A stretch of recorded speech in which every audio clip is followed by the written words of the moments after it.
Bueno, pues otra vez buenos días, buenas tardes a todos y espero que disfruten con lo que les voy a comentar hoy, que es un tema pues que es muy importante, aparte de que está muy de moda últimamente. Antes de empezar, quiero que se pongan en escena y que se pongan en el año 2040 aproximadamente, ¿no? Y que sea la hora del almuerzo y que tengan como un menú para almorzar, pues por ejemplo un puñado de insectos al horno, por supuesto el horno está, la energía del horno es renovable, y como plato principal pues tenemos pues unos huevos veganos o carne fabricados ambos en un laboratorio. Y de postre pues podemos disfrutar de una fruta, por ejemplo una chirimoya, al que se le ha modificado su estructura cromosómica para poder ser cultivada con menos agua y así hacer frente a la creciente desertificación. Este podría ser el menú dentro de 30 años o menos, ¿eh? No sé, no piense que es una entelequia, ¿no? Que puede ser. Entonces, una vez dicho esto, voy a la realidad, y la realidad actual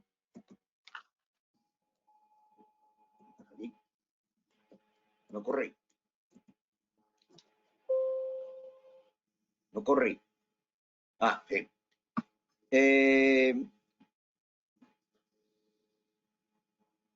La realidad actual es que somos, cerca de 1.300 toneladas de alimentos se pierden o se desperdician al año. Por lo tanto, es el modelo actual es completamente insostenible. Y a este paso, en el modo de economía lineal, que es en el que nos estamos comportando, en el que todo es de usar y tirar, pues en el 2100 la humanidad consumirá el equivalente nada más y nada menos que a 3 planetas. Por tanto, es algo que es imposible de sostener. Entonces, la sostenibilidad del sistema alimentario es un objetivo global y urgente, ya que con la comida que se desecha podrían alimentarse nada más y nada menos que 2.000 millones de personas. Según la Organización Mundial de Comercio, en el 2020 y como consecuencia de la pandemia, entre 720 y 800 millones de personas pasaban hambre crónica. Con la invasión de Ucrania, posiblemente la cifra puede aumentar. Y esto principalmente se dará en el sur global. La FAO estima que a pesar de las metas ODS, más de 660 millones de personas pasarán hambre en el 2030. Por lo tanto, la sostenibilidad de los sistemas alimentarios internacionales está en el centro de la promesa del Pacto Verde y señala la importancia de preservar los activos ecológicos a nivel mundial y desarrollar vínculos entre las políticas de la Unión Europea y los esfuerzos para mejorar la gobernanza mundial de los sistemas alimentarios internacionales.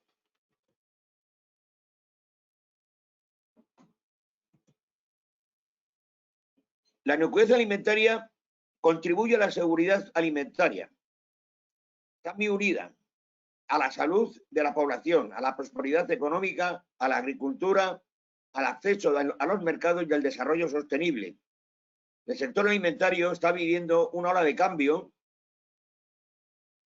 en el que se exigen cada vez mayores niveles de seguridad alimentaria, basado en la sostenibilidad del medio del que se forma parte y la sostenibilidad y viabilidad del sector ante este nuevo escenario, que debe visualizarse bajo una perspectiva sistémica del sector.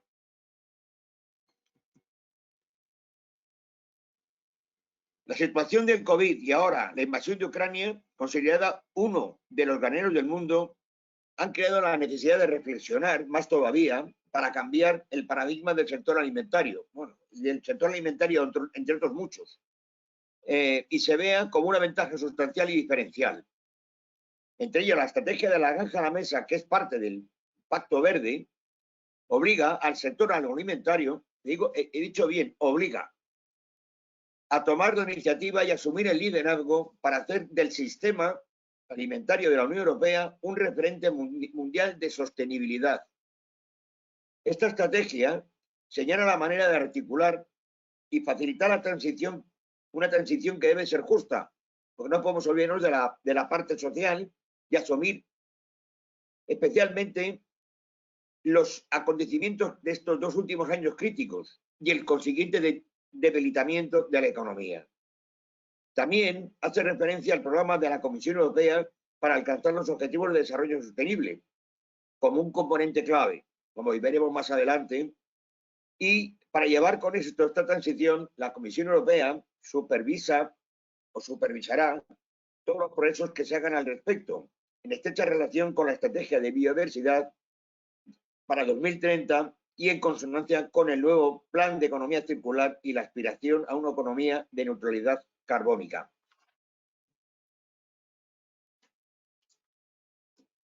La agricultura es responsable del 10.3% de las emisiones de gases de efecto invernadero de la Unión Europea y casi el 70%, aquí hay un error, no es el 13, sino un 70% de sus emisiones proceden del sector ganadero.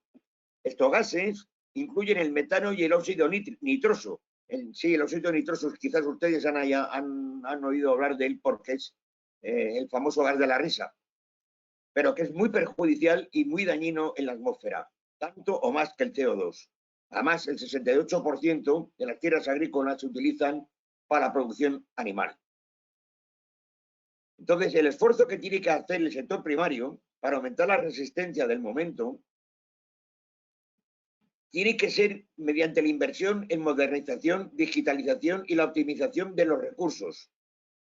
Y todo ello con el esfuerzo de recursos humanos y financieros, lo que es incuestionable, pero también es esencial visualizar que esta transformación se traducirá en mayores rendimientos, de crear valor añadido y reducir costes. El reto de ahora es cómo conseguir que los agricultores y los silvicultores se adapten a un nuevo modelo paradigmático de negocio ecológico mediante la captura, entre otros, de CO2. La producción sostenible de alimentos también depende de que se estimule y promueva la economía circular, de base orgánica siempre. Por ejemplo, los ganaderos podrían reducir las emisiones de metano al ganado y utilizarlas para producción de biogás mediante la adquisición de digestores anaeróbicos que transforman el estiércol y otros residuos, o también capturar CO2 y luego venderlo en forma de bonos verdes, o bien utilizarlo para otras actividades dentro de la alimentación.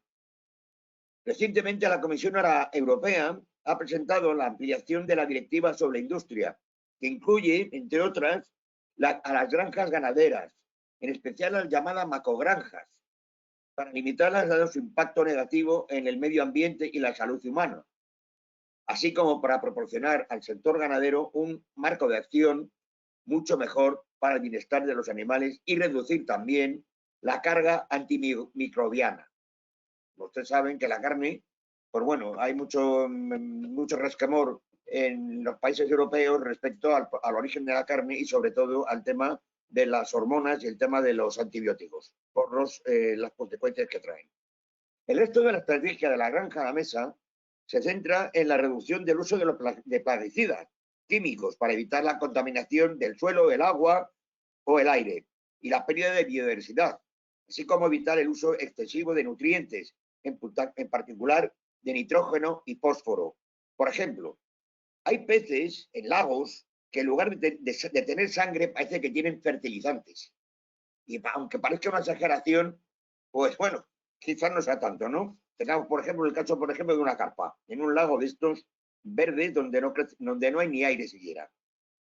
En cuanto a la pesca y otros productos marinos procedentes de la acuicultura, cuya huella de carbono en comparación con la producción animal terrestre, lógicamente, es ciertamente mucho menor, también se prevé un apoyo importante a la producción sostenible, con una especial mención a las algas marinas como fuente importante de proteínas alternativas a través del Fondo Europeo del Mar y la Pesca.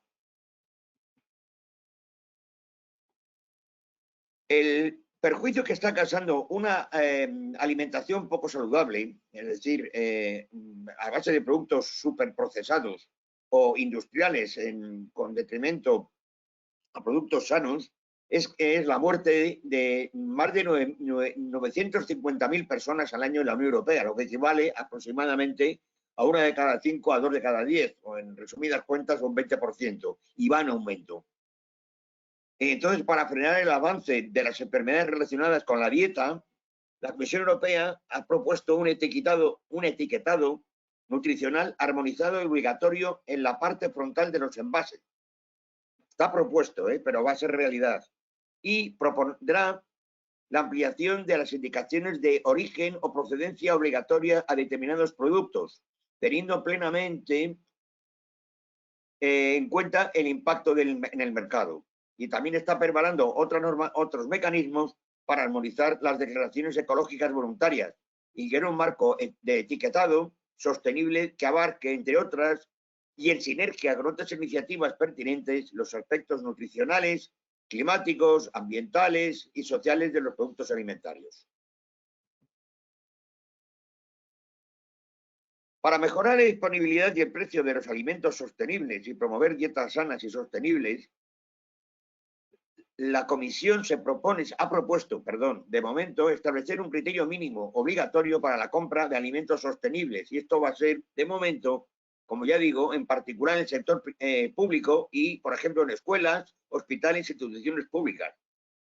La propuesta de la Comisión también abarcará los tipos de IVA, que es algo que se está debatiendo actualmente en el Consejo, y de esta manera se permitiría a los Estados miembros utilizarlos de una manera más específica, por ejemplo, para apoyar las frutas y hortalizas ecológicas, siempre a beneficio del agricultor que cambie sus modos de producir los alimentos.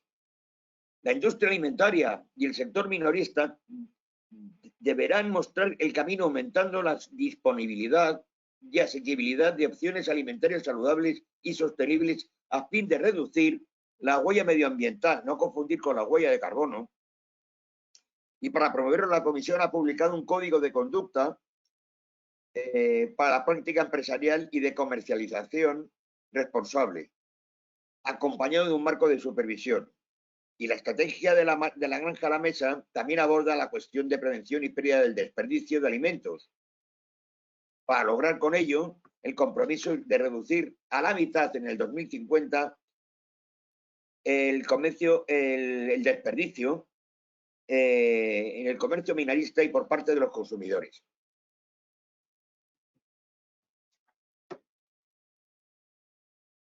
Se espera que la población mundial alcance la escalofriante cifra de 9.000 millones de habitantes en el 2050 y de 11.000 en el 2100. El informe presentado por el Foro Económico Mundial, o WEF, en Davos, tiene por nombre Innovación con sentido, y el papel de la innovación en la aceleración de la transformación de los sistemas alimentarios, que implica una cuarta revolución industrial, que traerá consigo nuevas tecnologías con la capacidad de revolucionar la forma en la que se producen y consumen alimentos. Esta cuarta revolución traerá una serie de mejoras que están incluidas en la llamada docena transformativa, e irán desde el seguimiento de la cadena de suministro a través de blockchains hasta la edición genética de las semillas para aumentar la productividad de las cosechas o la posibilidad de escanear los alimentos para conocer su fecha real de caducidad. Hablamos de tecnologías que aumentarán la eficiencia, sostenibilidad y valor nutricional de los sistemas alimentarios, que reducirán su impacto ambiental y que permitirán a la población tomar decisiones sobre los productos que consume en tiempo real. Por ejemplo, parte de la doctrina transformativa pueden ser las proteínas alternativas, los sensores para evaluar la seguridad, calidad y trazabilidad alimentaria, la nutrigenética, la cobertura de servicios móviles, el Big Data, análisis aplicados a los seguros, etc, etc. Esto ya de por sí merece otro apartado, otro webinar aparte. De momento, el desarrollo de estas tecnologías está lastrado por la escasa inversión en este sector en el tema, por ejemplo, informático. Por ejemplo, los startups del sector de alimentación no traen ni la décima parte de las que consigue, por ejemplo, el sector de la salud. Ustedes verán que, por ejemplo, los móviles, los que compren, pues ya todos los móviles nuevos llevan ya todo el tema de cómo contar pasos, cómo funciona el corazón, etc., etc., ¿no? Entonces, el informe del web concluye que su potencial disruptivo, el de esta revolución, y sobre todo el de estas 12 transformaciones, puede ser enorme y puede suponer una valiosa contribución para el cumplimiento de los objetivos de desarrollo sostenible. Hablando del código de conducta, del que antes les he hablado, y que es una iniciativa de la Unión Europea que ya está puesto en marcha, está dirigida principalmente a los actores intermedios de la cadena de valor alimentaria, es decir, por los fabricantes de alimentos, la venta minorista de alimentos, el servicio de alimentos y el sector hotelero. A este se pueden adherir de forma voluntaria asociaciones y empresas del sector alimentario que se comprometen a emprender acciones para apoyar la transición hacia un sistema alimentario sostenible. El código establece que los productores de alimentos, los servicios de alimentos, los minoristas y otros pueden llevar a cabo acciones para hacer que las opciones alimentarias sean saludables y sostenibles y sean más accesibles. El proceso implica pasar por una serie de evaluaciones de cumplimiento de objetivos que redundan en el beneficio de las empresas y su contexto, porque obligan a las partes interesadas a formar parte de la cadena. Como verán, tengan muy en cuenta el tema de las partes interesadas en los sistemas de mejora continua. Y el logro de muchos de estos objetivos requerirá además un enfoque de cadena de suministro completa, trabajando en estrecha colaboración con agricultores y otras empresas para impactar positivamente a las comunidades y el medio ambiente. ¿Cuáles son los problemas del sistema agroalimentario actual? Pues bueno, yo creo que los conocemos todos, pero bueno, si quieren, pues se los repaso. La liberalización del sector que incluso cotiza en bolsa, con mínimos criterios de ESG. Esto es un tema que también deberíamos de comentar en otra ocasión, porque se habla mucho de los ESG, pero hay un caos tremendo con su medición y evaluación. La premisa de producción de alimentos no tiene límite. Seguimos en el tema de economía lineal. La no vinculación a políticas de nutrición o sanitaria, sino a tendencias de moda. Vivimos mucho a la moda. La desregularización, por tanto, del sistema, ya que se rige por las leyes de la economía de mercado, oferta y demanda. Y la falta de consideración del impacto ambiental que supone y que cada día influye más en el cambio climático. Parece que todavía estamos medio dormidos ante lo que se nos viene encima. Las consecuencias, pues ya les hemos visto un poco antes, ¿no? Se han incrementado los monocultivos, por ejemplo, maíz, soja y trigo, por ejemplo, lo que conlleva a la pérdida de biodiversidad agrícola y acelera la erosión del suelo. Por lo anterior, se abusa de pesticidas y fertilizantes, que empobrecen lógicamente y contaminan gravemente los suelos.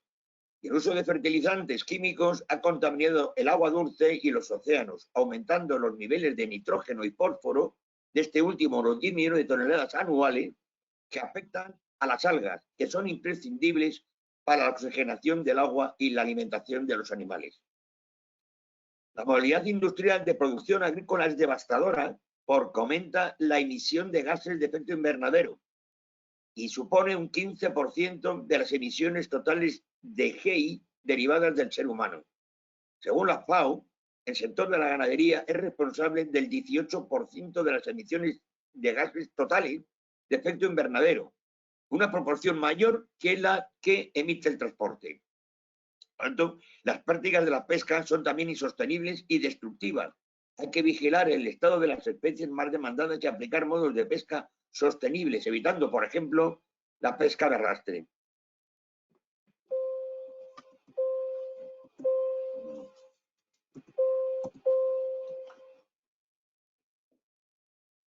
Pues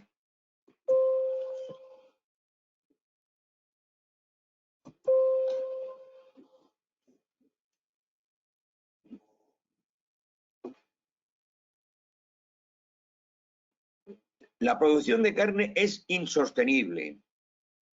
Por ejemplo, la FAO estimó que en el 2050 su producción tendrá que llegar a los 470 millones de toneladas, es decir, 200 millones de toneladas más que en el 2007, lo que es completamente insostenible e indefendible. Y como consecuencia de lo anterior, más de un tercio de los cereales del mundo se usan ya como piensos. Y por este camino, esta proporción será un 50% más en el 2050. Por lo tanto, la demanda de carne reduce el alimento de las personas en países subdesarrollados o en vías de desarrollo, que se alimentan sobre todo de cereales. En el 2006, la FAO afirmó que las tierras de pastoreo ocupaban un 26% de la superficie que no está cubierto por hielo, en tanto que el 33% total de tierra de labranza estaba destinado a la producción de maíz y soja. Por lo tanto, la producción de ganado representaba el 70% de todas las tierras agrícolas y el 30% de la superficie terrestre del planeta, lo que implica, o lo que representa, o lo que significa deforestación. Como ya hemos dicho antes, actualmente se pierden 1.300 millones de toneladas de alimentos para el consumo humano.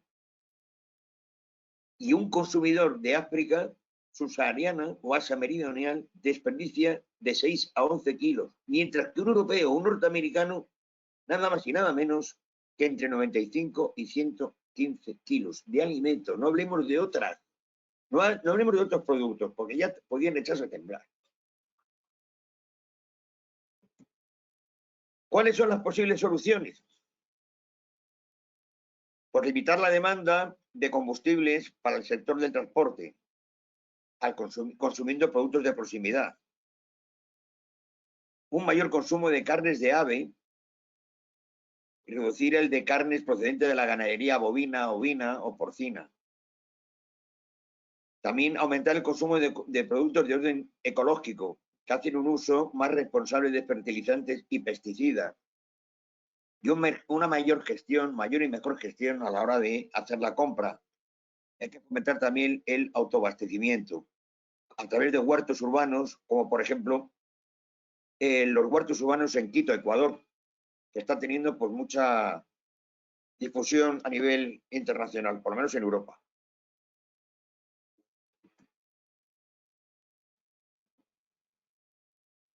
Los 12 principios en la clave de sostenibilidad alimentaria y agrícola son los que les aparecen en pantalla.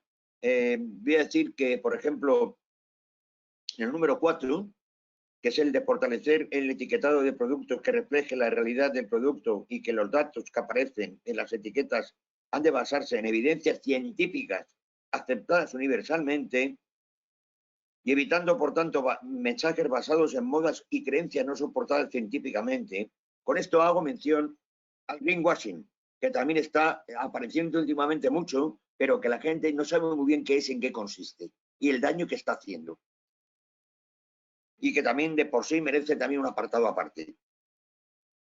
Y desarrollaron formatos de envases con preferencia de envases monodosis y producto a granel para evitar desperdicios. En cuanto a los envases monodosis o multidosis, todo está en función del tipo de empaque. Ya se ha investigado mucho y ya se está avanzando mucho en envases completos, no ya biodegradables, porque no hay ninguno totalmente biodegradable en cuanto que si se mezclan elementos químicos, sino estoy hablando de envases completamente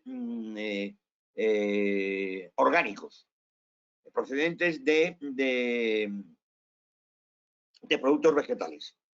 Y eso también pues, se podría hablar otro día, porque es muy interesante. Y el granel, pues es volver quizás un poco a lo que se utilizaba, a lo que se hacía hace 40 años o 50 años, cuando uno iba a una tienda de abarrotes y compraba pues los porotos, o compraba los garbanzos o las lentejas, pues al peso, en sacos que había pues en las tiendas.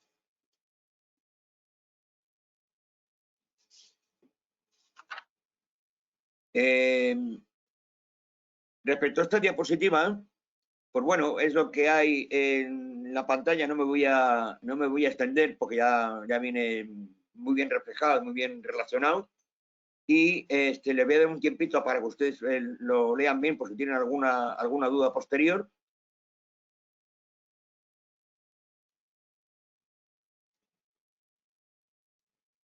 Y voy a pasar al siguiente punto, que es a proyectos europeos para la reducción del desperdicio alimentario. Hay uno de ellos que es muy importante, que está dentro de lo que es el programa Horizon, que se llama el Proyecto Europeo de Innovaciones Sistémicas hacia una cadena de suministro con cero desperdicios de alimentos, que tiene por objetivo pues, contribuir a reducir el desperdicio de alimentos con iniciativas como los Living Labs, o es lo mismo que son entornos vivos de experimentación para co-crear innovación. Los Living Labs son ecosistemas de innovación abiertos y centrados en el usuario, que integran procesos de investigación e innovación en comunidades y entornos de la vida real. Actualmente hay 9, uno de ellos en España, tiene un enfoque multidisciplinar y demostrativo, y se centran en diferentes etapas de la cadena de valor e involucran agricultores, productores de alimentos, industrias transformadoras, minoristas, centros de investigación, apps de innovación digital, clústeres, entre otros.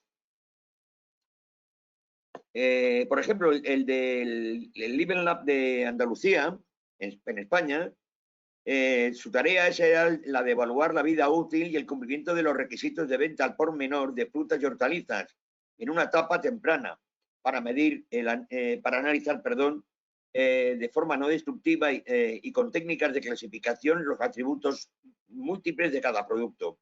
De esta forma, lo que se pretende es reducir el desperdicio de los alimentos por parte del productor y del minorista. La producción ecológica es otra de los puntos del Pacto Verde Europeo en su parte correspondiente a la estrategia de la granja a la mesa. Se trata de un sistema sostenible en 360 grados, es decir, no tiene cortes ni roturas. También es sostenible medioambientalmente, ya que se produce sin contaminar acuíferos, ni salinizar suelos, ni sin hipotecar el suelo a futuro, por lo que es un suelo que seguirá siendo fértil y útil pasado el tiempo. También es sostenible porque, gracias a los avances científicos y tecnológicos, se mantiene un sistema con unos niveles de producción similares al convencional gracias al conocimiento. Y es sostenible porque desarrolla un método ambiental y económico para el productor que utiliza este sistema de producción. Bien. En este momento, la regulación sobre envases, residuos y los plásticos de un solo uso es una vez legislativa. Concretamente, vio la luz el pasado 30 de marzo y hay que conocer y formarse en los siguientes puntos. Ya he hablado de ellos antes, pero vamos, lo vuelvo a subrayar, que es el etiquetado de información de productos alimenticios, la legislación europea en relación con la internalización, es decir, el que se vaya a internacionalizar o está en el proceso o ya está internacionalizado, pues tiene que conocer muy bien la nueva legislación europea al respecto, la legislación alimentaria en su conjunto como eje transversal para todas las empresas del sector y la innovación a través del análisis sensorial e la investigación del consumidor como tema clave. Verán, son un montón de cosas que desgraciadamente no tenemos tiempo para profundizar en ellas y pueden ser objeto de otros seminarios o webinars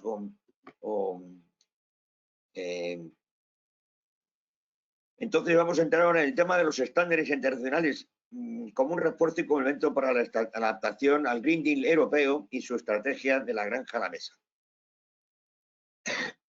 La UE ha resaltado el papel del Codex Alimentarius, del que supongo que ustedes han oído hablar muchas veces, y que es el órgano independiente de la FAO y OMS, encargado de reglamentos alimentarios y códigos de buenas prácticas, y ha señalado que debería evolucionar teniendo en cuenta los retos medioambientales y los cambios en las expectativas de los consumidores en lo que se refiere a salud, alimentación y nutrición. Y la UE, por la potencia de fuego que tiene, desempeña un papel vital para garantizar que los alimentos comercializados internacionalmente cumplan los altos estándares a través de pues la armonización normativa y regulatoria, el reconocimiento mutuo y la reciprocidad para lograr la transición hacia sistemas alimentarios sostenibles. Este es un tema que conozco bastante bien y que ha generado y genera muchos problemas en lo que se refiere al tema de las barreras técnicas entre países a la hora, por ejemplo, de aceptar productos de uno al otro lado.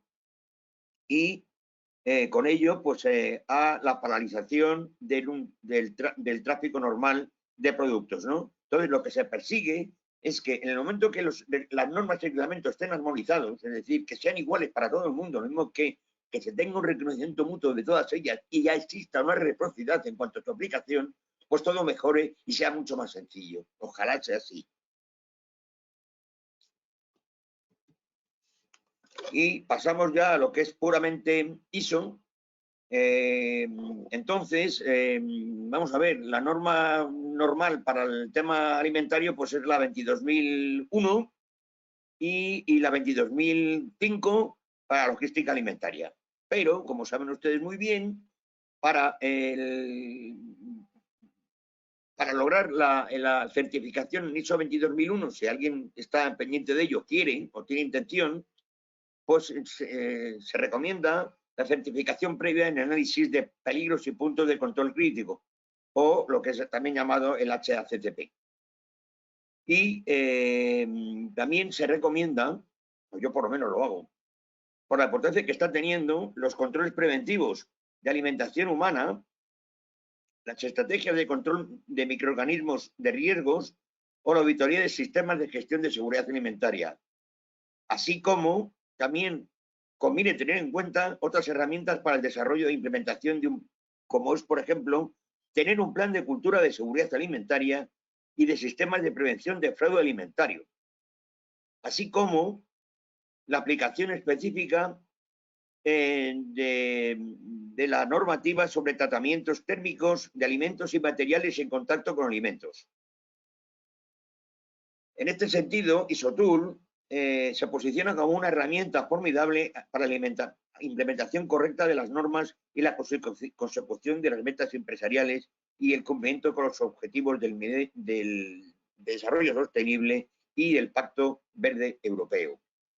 Finalmente, les comento que junto a las normas de las que hemos hablado, bueno, pues están otras, vamos, se recomienda la aplicación de las Global Gap para las buenas prácticas agrícolas, la ISOFOCUS para la agricultura ecológica, la Animal Welfare para el buen trato animal, o la MSC Marine Steward Council, que es para el tema de la protección y salvaguardia de los océanos.